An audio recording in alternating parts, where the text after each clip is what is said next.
Manginibingelele sihlobo emakhaya lapho kufinyelela khona izifundo zethu. Okhuluma nani namhlanje uBen wakaMaseko, kanti angihambi ngedwa ngapha nomzalwane uzathi azasise. Ngiyanibingelela emakhaya, igama lami nguNkosana Sibanda. Ngaphambi kokuba singene kwisifundo sethu sanamhlanje sizathi sithobisa amakhanda uma sikhuleka. Baba wethu sezulwini, Nkosi yethu engcwele nelungileyo, sithanda ukubonga Nkosi uthe wasipha leli thuba lokuba sifunde isifundo sakho, sazi kabanzi ngalokho ofisa ukuthi sazi ngakho.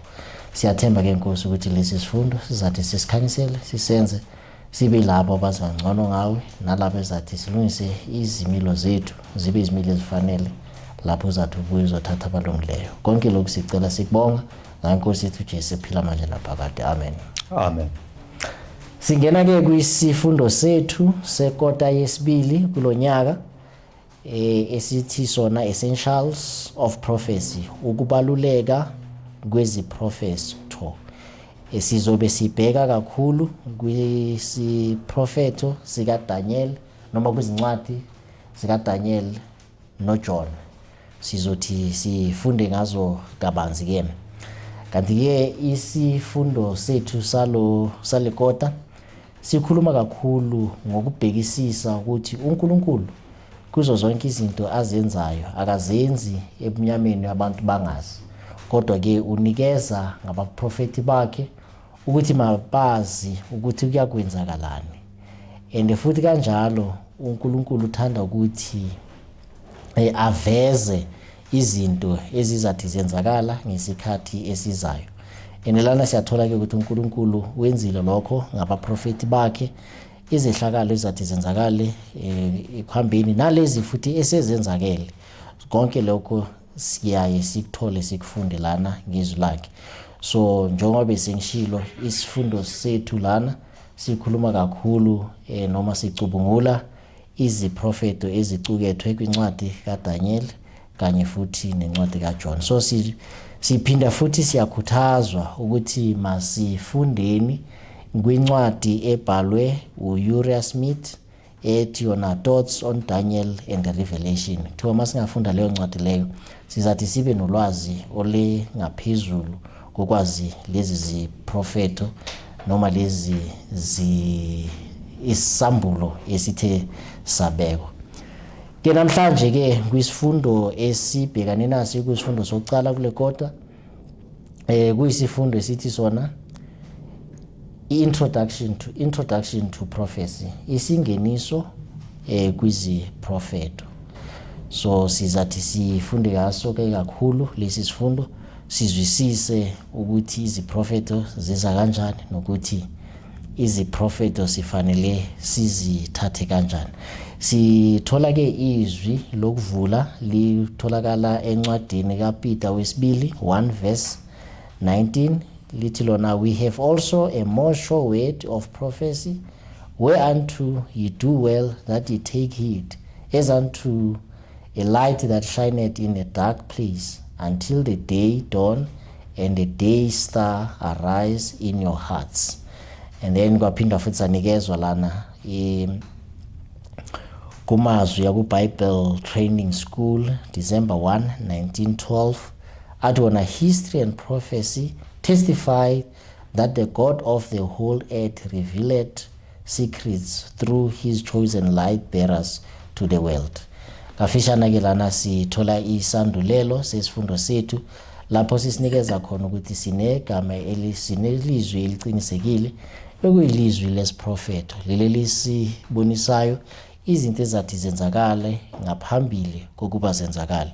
uNkulunkulu akaveli akamane enze izinto angabonisi ngabaprofeti nabafundisi bakhe ukuthi kuyakuthi kwenzakaleni. And lapha siyathola ke ukuthi ihistory yeziprofeto ibonisa noma ifakaza ngokuthi uNkulunkulu uveza izinto ezweni kumhlaba wonke ama secrets, izinto eziyimfihlo uNkulunkulu uyazembula ukungaba abantu bakhe laba abaphethe ini ukukhanya. And lokhu ukukhanya sikuthola ukuthi kuza ngani ngabaprofeti. Izwi laNkulunkulu ekwiBhayibheli and then futhi lilethwe ngabaprofeti. Angazi ke mzalwane mhlambe kukhona ongathanda ukuveza kancane lapha kwisifundo sethu njengoba sizathi sifunde ngesifundo esisingeniso kwiziprofeto. Siyabonga mzalwane, okuningi sokukhulumile ngesingeniso, but okuthatha kusayo lana ukuthi masibheke imbali sibe sibheke nesiprofeti, kuthiwa lokhu kufakazela izinto lezo uNkulunkulu athe azambula kunceku zakhe emhlabeni. So ngamanye amazwi kusho khona ukuthi masifunda imbali sibe sifunde nesiprofeti kumele sikufunde njengoba ubufakazi bukabani bukaNkulunkulu. Yes, so akukho mbali eyambuliwe, akukho siprofeti esambuliwe as long as singaphikisani lelizwi likaNkulunkulu esingaveli kubani kuNkulunkulu. So masingena kulesi sifundo kumele ukuthi ekugcineni noma yini esingabe siyifunda kuphathelane nembali nesiprofeti kuphakamisa uNkulunkulu, kube nguye oyi-author, ongumambuli wezinto zonke lezo, okusho ukuthi ngaphandle kwakhe kusho khona ukuthi besingeke zake sibe nolwazi lwe-history nani ne-prophecy. Amen. Siyabonga. Masingene kwisigaba sangesonto lapho sithi khona isihloko sakhona, an infinite mind, ingcondo engenamkhawulo. Kwisigaba sokucala isithi sona lapha, what is God alone able to see? Siphendula lana ngo-Isaiah 46 verse 9 and 10 ukuthi yini lena uNkulunkulu yena ngokwakhe kuphela akwaziyo ukuyibona. Umbuzo omuhle lo, ngiyawuthanda. Uthi yini uNkulunkulu ngokwakhe kuphela, yena yedwa kuphela. Kusho khona ukuthi lokho okwazi ukubonwa uNkulunkulu akukwazi ukubonwa ngomunye umuntu. So yikho kwenza uNkulunkulu abe uNkulunkulu. It's a peculiar attribute kabani kaNkulunkulu. So nxa sifunda lapha yana ku Isaiah ngo-46 verse 9 no 10 iyasitshela ukuthi uNkulunkulu uyazi izinto ezidlulile, uyazi imbali sukusela kuphakade. So he knows eternal history. If we will try ukuthi sidonse imiqondo yethu siyise ku-eternal history, I don't think ukuthi singafika la uqala khona history, you know. And also uNkulunkulu uyazi eternal future. Uyabona? Masingazama ukuthi sidonse imiqondo yethu siyise ku future, singeke sifinyelele lapho kufika khona eternal future. Uyabona? So lokho kwenza ke uNkulunkulu abe uNkulunkulu onomehluko, ngoba mawufunda khona lapha ithi mina nginguNkulunkulu akekho njani ofana nami. And one of the things ezenza uNkulunkulu angafani nabantu ukuthi uyazi yonke into kusukela ku-eternity kusiya kuphi ku-eternity. Ngiye ngathanda futhi masifunda lapha ya umoya wesiprofeto ku-SDA Bible Commentary volume 1 page 1099 ithi yona igama elithi I am nginguye lisho ubukhona obuphakade, angithi. So kusho khona ukuthi uNkulunkulu ube khona from eternity to eternity. Ngamanye amazwi ma uNkulunkulu ekhona from eternity to eternity kusho khona ukuthi wonke ama-events ayenzakala from eternity to eternity njani uyawazi. Uyabona, because he has always been there.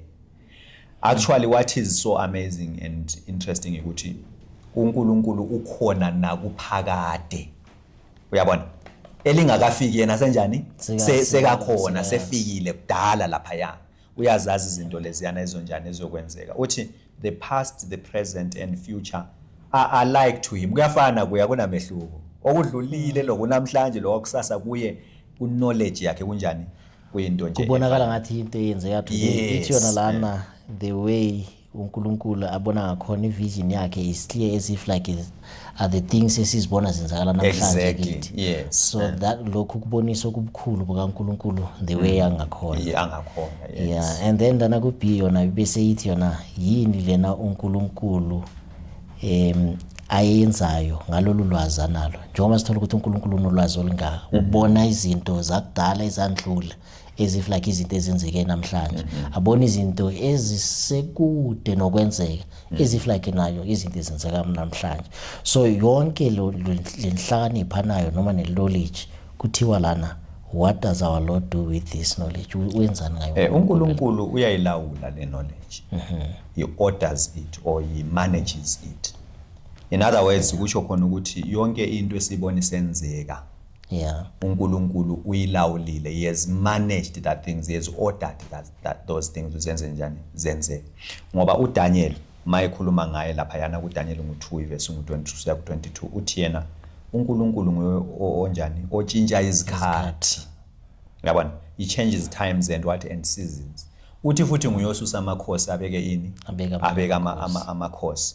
So ke uNkulunkulu nguye olawula wonke ama events emhlabeni, futhi nanxa ama events ebonakala kithi engani mabi, they are not comfortable, but uNkulunkulu nguye njani owavumelayo. Uthi yena la nxa sifunda ngithandile umuca oqala lapha ku the Ministry of Healing page 417 ithi above the distractions of the earth God sits enthroned. Zonke izinto zivulekile ekucubunguleni kwakhe, angithi abesethi yena, and from his great and calm eternity he orders that which his providence sees best. So isikhathi singabona izimpi sizibuza kanti why manje uNkulunkulu mayekhona ekakule kube lezimpi, iprovidence kaNkulunkulu. So njengoba sibona manje kwenzakala izehlakalo ezingaka, khona izimpi ezenzakalako e-Iran, USA nabo Israel. Yes. So konke lokho kuvunyelwe uNkulunkulu. So njengoba ithi lana, njengoba bososhile, and from his great and calm eternity he orders that which his providence sees best. Exactly. So kusho ukuthi konke lokho kwenzakala uNkulunkulu kubone kufanele ukuthi makwenzeke.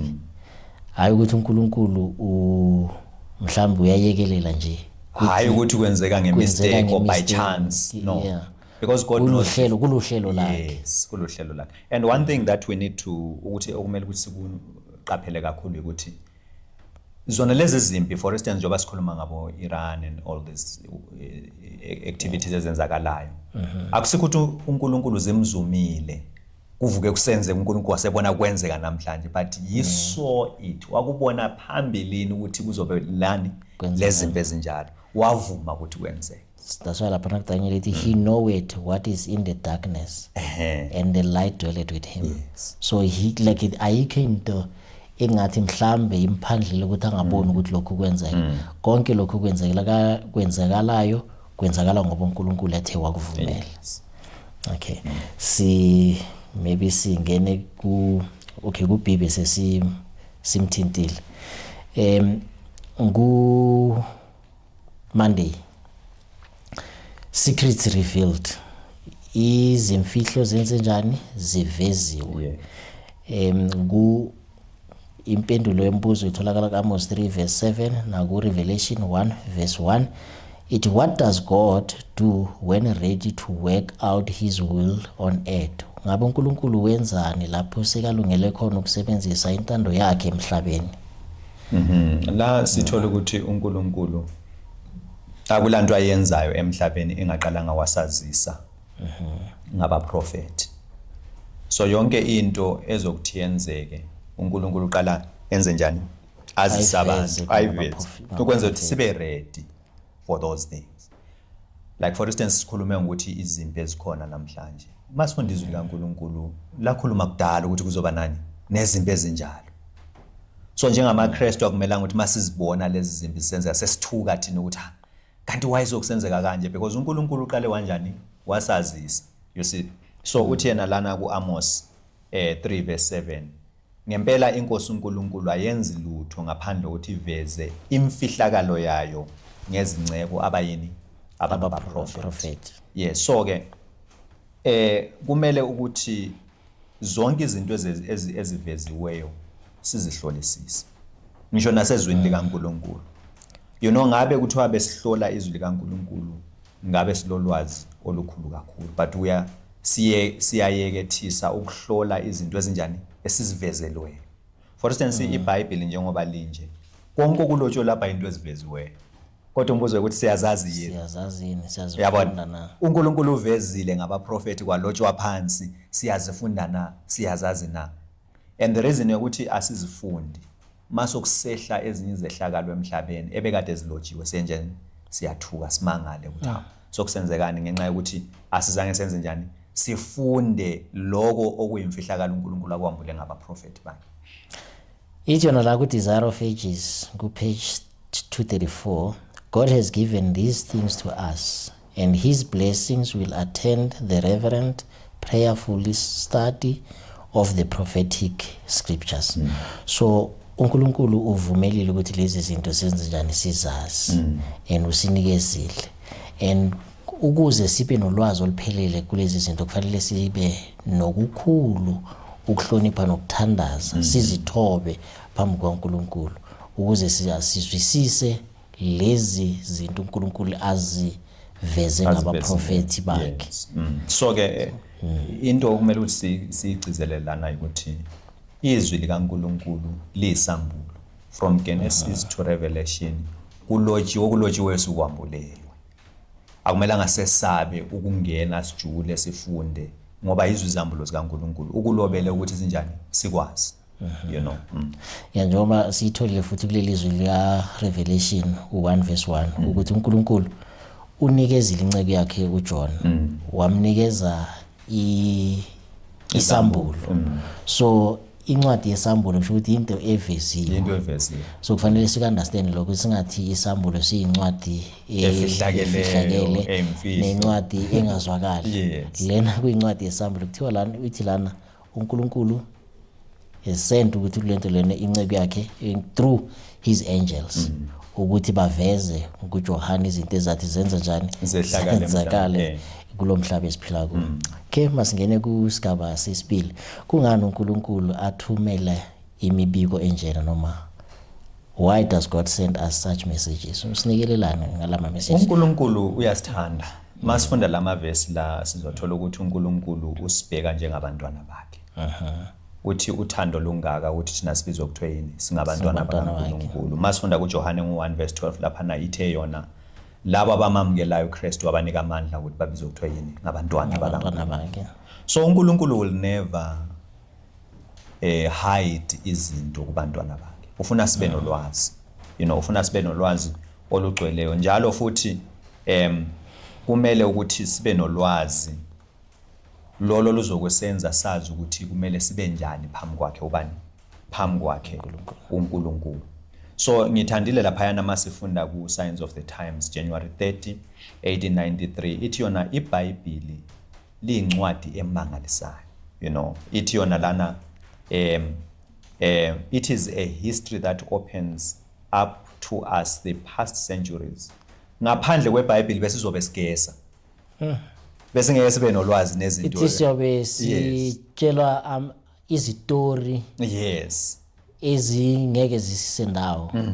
Uyabona so sibe ingekho iBhayibheli. Futhi siyobe sicabangela sigesa sile guesswork and bekuzoba nolwazi olushiyene. Omunye abuye naye athi nolwazi lami mina ngezinto lezo. Omunye naye abuye athi nolwazi lami ngezinto lezo. Kungasabi nokulumbana. Ithi yena lapha it is a prophecy that unveils the future.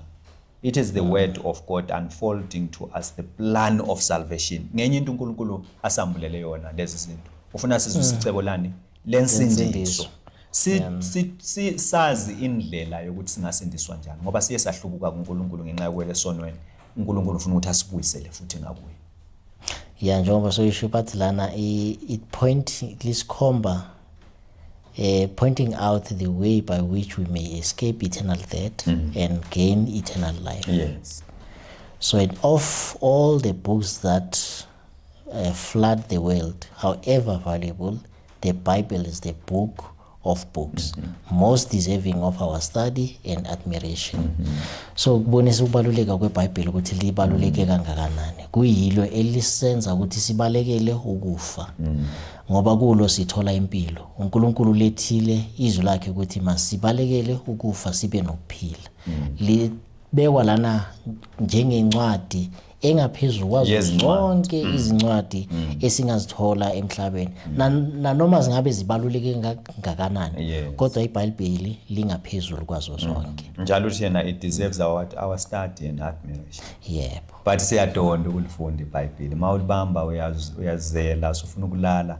But mawubamba ezinye incwadi khona manje kulama gadgets la esinawo. We spend more time kuma gadgets. Singabhekanga nencwadi yeBhayibheli kuma gadgets, sibheke ezinye izinto uyabona. Okuthatha iattention yethu kuyisuse ule incwadi yezincwadi engaphezulu kwazo zonke izincwadi. Most importantly ithi lona it is the revelation of God to men. So abantu bazokwazi ukuthi bazo uNkulunkulu through iBhayibheli. Yes. So if masingalifundi iBhayibheli then ngeke sikwazi uNkulunkulu. Zonke izinto esizibona zenzakala lana senza singaboni ukuthi zenzeka kanjani. Kungakho lapha abanye abantu bagcina sebaba nezindlela zabo zo-interpreta i-universe kuba khona izinto zama-science because bangazwisisi indlela iBhayibheli lingakhona. Lapha lithi lona what is the most important knowledge for us to seek? Yini okubalulekile ulwazi olubalulekile kufanele siludinge? kuJeremiah 9 verse 23 no 24 no John 17:3 Efesu 3 verse 17 to 19.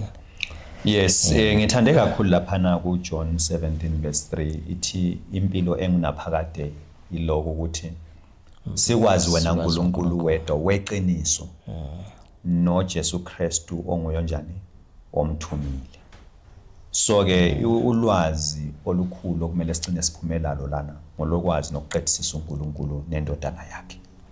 Sibe nolwazi olugcweleyo yes ngendodana kaNkulunkulu naye uNkulunkulu. So in other words ukuthi iBhayibheli is the revelation of i-character kaNkulunkulu. Masifuna ukuzwisisa ngoNkulunkulu kumele siye eBhayibhelini ngokugcweleyo sizwa ngoNkulunkulu. Yebo zikhona ezinye izinto ezingaveza uNkulunkulu njengemba inature uyabona imvelo but imvelo has been marred by sin. Ingcoliswe yini isono. Asisaboni i-character kaNkulunkulu ephelele yemvelo but masiye eBhayibhelini yikho sithola khona ukuthi sizwisise ukuthi uNkulunkulu ungubani ngokugcweleyo. Lapha kuJeremiah kulast part yakho niyasibonisa ukuthi lapha kufanele senze isinikeza i-understanding noma understanding zathi ulwazi ukuqedisisa ya ukuze sibe nolwazi. And then lapha futhi Efesu iye yasho ukuthi uKristu uhlala ezinhlizweni zethu if siya kuye ngokukholwa and futhi sibe grounded kuthando lwakhe. Yizi izinto esizithola lana ukuthi kubaluleke kangakanani ukuze sifune lolu lwazi elokumazi uNkulunkulu and simazi through ngani ngalo iBhayibheli. Kodwa kukhona okunye okubalekile la ngithanda ukuthi ukuze simazi uNkulunkulu sokusiya ukuthi thina si-approach kanjani futhi izwi lakhe masilifunda. Noma ufunda lo muca ku-Testimonies for the Church lapha volume 5 page 25 ithi a reverent contemplation of such themes of these cannot fail to soften, purify and ennoble the heart and at the same time to inspire the mind with new strength and vigor. So masifunda sihlola iBhayibheli ngokuzithoba sihlonipha sidinga ulwazi kuthiwa lolu lwazi silutholayo luzosiguqula. So uyabona ukuthi iBhayibheli incwadi yezincwadi ngoba masifunda ayisishiyi isifana njengezinye izincwadi. Kunento eyenzeka yes and sometimes unnoticeable. Yeah. Izwi lona lana liyaguqula kube transformation ube ngumuntu onomehluko from kulokwathi uyikho khona ungakafundi iBhayibheli. Amen. Singena kuyisigaba lesibili understanding the word ukuzwisisa izwi. Ngumbuzo uthi what assistance do we need to understand scripture including prophecy? Uluphi usizo esiludingayo ukuze sibe nokwazi izibhalo kanye futhi neziprofeto? Siye sathola incazelo kuJohn 16 verse 7 kufinyelela ku13. Yini esitholayo mhlambe? Yes, lapho sayithola incazelo ukuthi sidinga umoya oyingcwele. Ngaphandle kukamoya oyingcwele asinakho ukuthi sibe nokuqedisisa izibhalo uthi uJesu ngizolithumela umoya oyingcwele uthi yena uzokuniholela kuwonke amaqiniso uyabona kwenye indawo uthi yena ziningi izinto ebengithanda ukuthi ngiyalitshela zona kodwa ngeke njani niziphathe okwamanje mase ngihambile umoya oyingcwele angeza uzolivezela zonke lezi zinto yes so now sidinga umoya oyingcwele ngaphandle kwamoya oyingcwele asingeke senze njani asingeke silizwisise izwi likabani izwi likaNkulunkulu ngithandile lapha yana mawufunda Steps to Christ page 91 ithi akumelanga ukuthi sifunde iBhayibheli kungena umthandazo singaqalanga sathandaza uthi ungakavuli nje amakhasi alo kumele ucele ukukhanyiselwa umoya oyingcwele njalo uzokunikezwa wena uyabona so ke uNkulunkulu masimcela especially for iunderstanding yezwi lakhe uzosithumela umoya oyingcwele sibonisa uNathaniel mawuJesu embona uthi uNathaniel wena onjani nguIsrayeli onjani oqotho uyamangala uNathaniel uthi ungazela uJesu uthi hayi ungaphansi kwesihlahla somkiwane ngubonile wayesenzani wayethandaza uNathaniel yini ayithandazela mawufuna umoya wesiprophet Desire Edges ithi wayethandazela ukuthi uMesaya mayezokuza amazi amamngeni langithi loyo mthandazo waphendula so uthi nathi noma kuphi lapho esithandaza khona kungaba indawo esitheke kanjani uNkulunkulu uzothi ngikubonile ngayizwe imithandazo yakho abese sambulela imfihlakalo yezwi lakhe ithi lana kuJohn ku16 umoya oyingcwele lona uzawuveza kunezinto ezintathu ezibonakalisile lana ithi zona ku verse 9 John 16 verse 9 of sin because they believe not on me and then esibili of righteousness because I go to my Father and ye see me no more and then esithathu of judgment because the prince of this world is judged. So these are the things revealwa umoya oyingcwele ekufanele sibe aware kuzo ukuthi uzobe usivezela zona. Ithi yona lana futhi the Holy Spirit izokuveza lokho kulabo abakholelwa kuNkulunkulu. So kungakho ke ukuthi sibe nalokho ukukholwa and futhi njalo sihlale ekuthandazeni before even sifunda izwi likaNkulunkulu because if silifunda nje angazi mhlambe sengihambela phambili kodwa silifunda singalitathi ngendlela yokubaluleka kwalo then asiyukuthi uzuza lutho kulo so kungakho ukuthi iBhayibheli kufanele silikholwe lesithandaze before senza anything search anything kulo. Ithi lana kusigaba sesibili why is it important not to simply follow our own opinions when studying prophecy. I think some of the things esesizibalile lana ukuthi kungani kubaluleke ngani yes la ukuthi singaveli silandele ezethu izinto lapho sifunda khona iziprofeto. Kumele ukuthi ma sifunda iBhayibheli silifunde singela zinto enqondweni yethu esizigcinileyo sibe sesithesta iBhayibheli ngezinto esesivele sesinjani sesinazo ngendlela enjalo kuzoba nzima usizwisise lokho uNkulunkulu afuna senze njani sikuzwisise. So ngamanye amazwi kumele ukuthi sibe empty ukuze sizwe ukuthi uNkulunkulu uthini noma icup igcwele kunzima ukuthi ungathela amanye amanzi kuleyo cup egcwele. So we must be emptied. Kumele ukuthi sibe empty ngoba masigcwele then kuzoba nzima ukusenza njani sizwisise. So ke abantu abaningi masixoxa nabo izwi likaNkulunkulu babuya benama opinions abo already. Nanxa uyazama ukuveza iqiniso elibhalwe eBhayibhelini amavesi akhona black and white akamukeli ngenxa yani ngoba unemfundiso avele enayo. So my approach iBhayibheli approacha testa iBhayibheli ngemfundiso yakhe.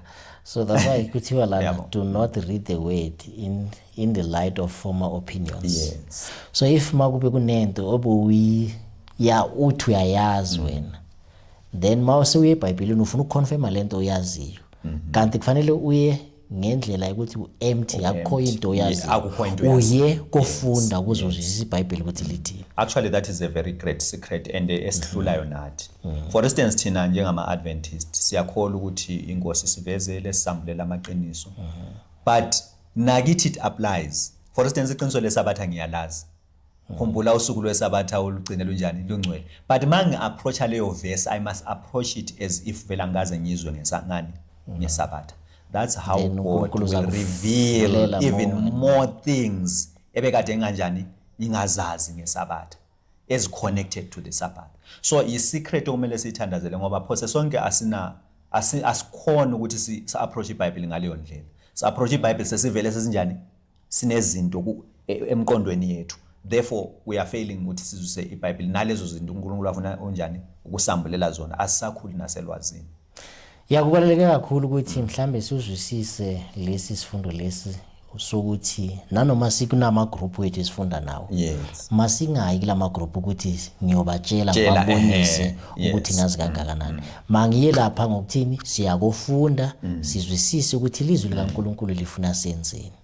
If sina leyo ngqondo sizakwazi ukuthi uNkulunkulu uzakwazi ukuthi asinikeze umoya wakhe usivezele even more lokho singakakwazi. And kunenye point la ebalekile ukuthi asithi mawuyafunda iBhayibheli sokufika kuwe ukukhanya okumelana nalezo zinto athi uvelo njani ukuthi uzazazi. So kumele ukuthi uzilahle lezo zinto ngoba azivumelani nani neBhayibheli. But abantu abaningi bayafuna ukuligobisa iBhayibheli balibhende ukwenzela ukuthi liyofitha imfundiso yabantu bevele benjani benayo. So kubangelwa yikhonokho ukuthi mawusiya lapha yana wena uhamba ngenhloso yokuthi hayi nginokwami mina. But if you go there to learn njobusho even siyathatha nabanye abantu nathi siyafunda kumele sihambe lapha ukwenza njani ukuyofunda hashi kubo but ukuyofunda ezwini sichazelwa ngomoya oyini oyingcwele. Hayi ngeke sindlule kulesi sigaba ngiyabona ukuthi sichaza izinto eziningi kakhulu ngoba uzwa abanye bathi mabakhuluma bafakaza noma mhlambe kulezi zifundo esizifundako hayi thina siyazi safunda dala into eso even if kukhona into entsha evelile bangafuna ukuhambisana noma ukuyamukela le nto le. So into esixwayisa yona kakhulu lana masiye sifunde ngendlela ukuthi asinalutho siyakuthola ulwazi. Exactly. Amen. Masingene kwisigaba esilandelayo okuyisigaba number 4 sa Wednesday. Sithi lana line upon line. Angazi ngesizulu kuline ezothini. Umzila phezulu komzila. Umcijo phezulu komcijo. Okay. All right. So sizathi ke umzila phezulu komzila. Then ithi yona lana umbuzo uphendula ngoIsaiah 28 verse 9 and 10. How does God impart his word and how should we study it? uNkulunkulu sinikeza kanjani izwi lakhe and futhi kufanele silifunde kanjani? Yes, izwi likaNkulunkulu it's a connection of scriptures or of the truth. Awukwazi ukuthi ungazilizwisisa ususe enye ingxenye yalo wayiseparate ukusizozisile zikaNkulunkulu or ususe leyo ngxenye uyistudy yodwa you want to understand and stick on it.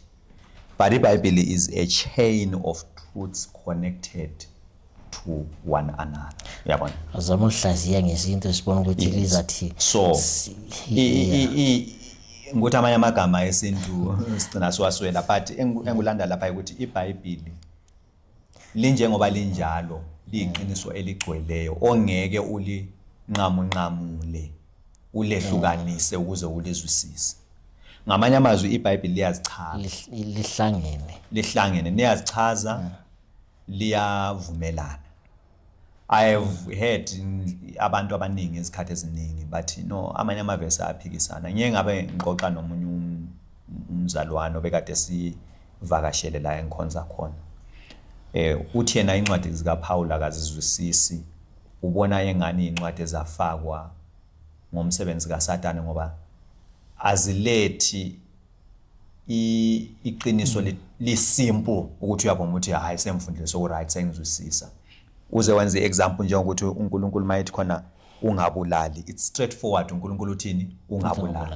But mawufunda uPauli sokumele ukuthi uede laphana uchaza so mina uthi yena akazwisisi mana ucabanga ukuthi uPauli asincwadi zakhe wangamelanga zibe seBhayibhelini. Mina ngithi no, into ekhona ukuthi wena ucabanga ukuthi iqiniso likusurface, but iqiniso likuphi? Lijulile, liphansi, kumele ugubhe njalo ubone ukuthi amaqiniso alethwa nguPaul aphikisana yini namanye amaqiniso akuphi eBhayibhelini. So abantu abaningi into ebahluphayo mzalwane Maseko ukuthi baya pick just one point eBhayibhelini babe sebeyakhela kuyo. Uyabona, for instance bathi hayi asisindiswa ngokugcina umthetho, sisindiswa ngomusa. Bame lapho, hayi umthetho ukhona uyasebenza. Hayi no, iBhayibheli ithi sisindiswa ngani? Ngomusa. What about la amavesi akhuluma ngomthetho, sithini ngawo? Uyabona bachuza lokho bafuna ukukuzwa, then babese bahlala ku ithi lana ku education page 123 and 24, many of its treasures lies far beneath the surface and can be obtained only by diligent research and continuous effort. So akufanele nje ngokuthi silikhe ngaphezulu iBhayibheli. Izwi likaNkulunkulu lidinga ukuthi ulihlolisise ukuze uzokwazi i-meaning yalo, because mawulikha nje ngaphezulu njengoba basokusho uzo pick up lento ofuna ukuyifundisa uthola ukuthi akuyona lento utshela abantu yona, kodwa kukhona a hidden meaning ongayizwisisanga because ungazithathanga wafunda esinye iscript wasihlanganisa nenye futhi incwadi ikanjalo.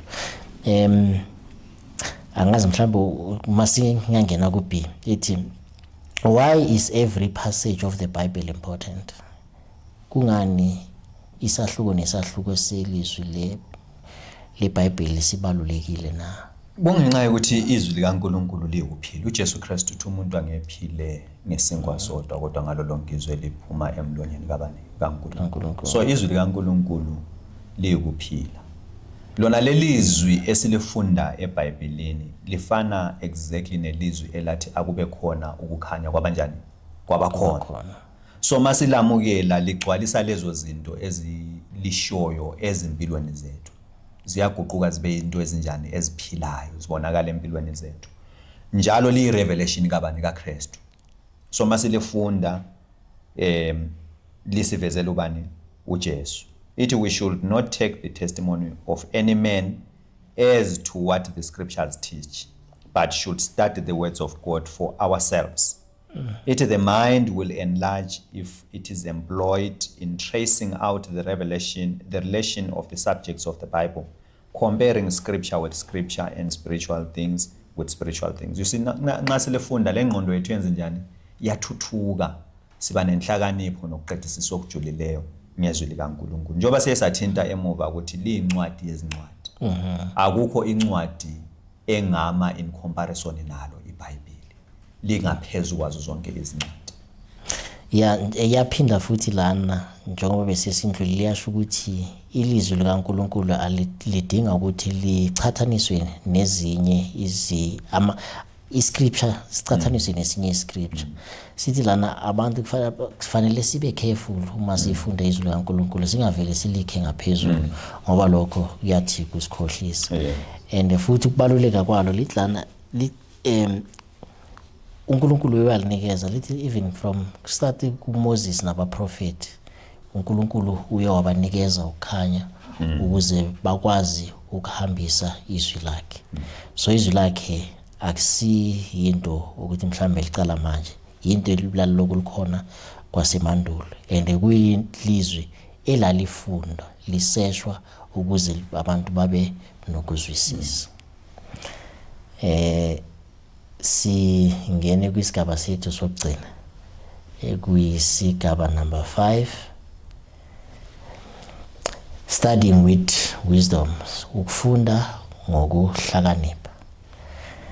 How do our attitude and our choices affect our ability to discern the meaning of the prophecies? Kungabe indlela yethu nekukhetha kwethu ku-affecta kanjani ukwazi kwethu ukufunda noma nokubona the meaning of the prophecies. Sikhona njani ukuthi sikwazi ukuba nolwazi lezi ze-prophet? Yes, into ebalulekileyo lana ukuthi siziphatha njani masi landa iBhayibheli, kuyalifunda. Siye sathinte emuva ngale ukuthi kumele sibe empty.